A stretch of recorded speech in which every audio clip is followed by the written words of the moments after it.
Hi there, welcome back. So I'll be continuing my discussions on the system defined roles.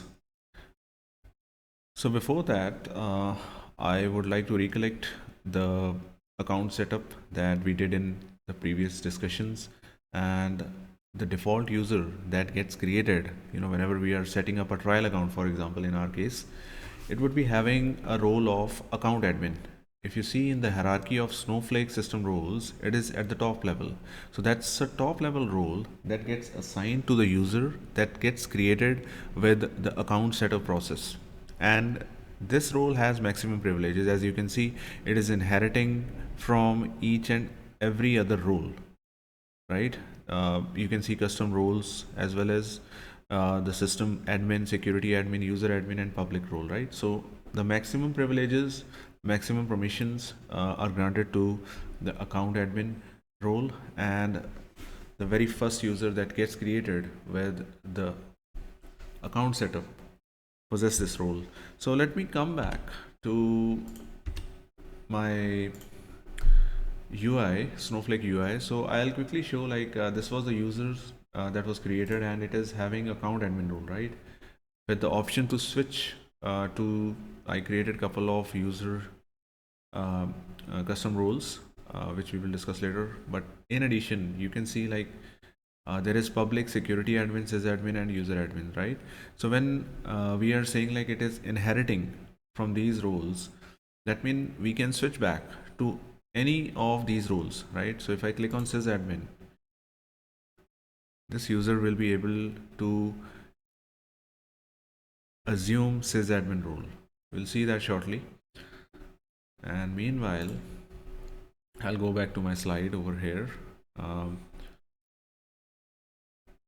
So any system defined role that you're seeing below the hierarchy can be switched by a user possessing account admin role, and that's what happening here. If I see like sysadmin, so the role has been switched to sysadmin. So we will quickly go back to account admin role, and I'll quickly walk you through what all options are available to the user having the role as account admin. So if you see over here, in the top ribbon, we have options like databases. We can access databases. We can see shares. We can see data marketplace, right? We'll discuss these options in subsequent discussions. We can see the warehouses, which is the compute option, the compute component in Snowflake, right? Then we can access the worksheets to run some SQLs if you want. Then we can access the query history as well. Then important thing is this account option, right, which would not be available in other roles.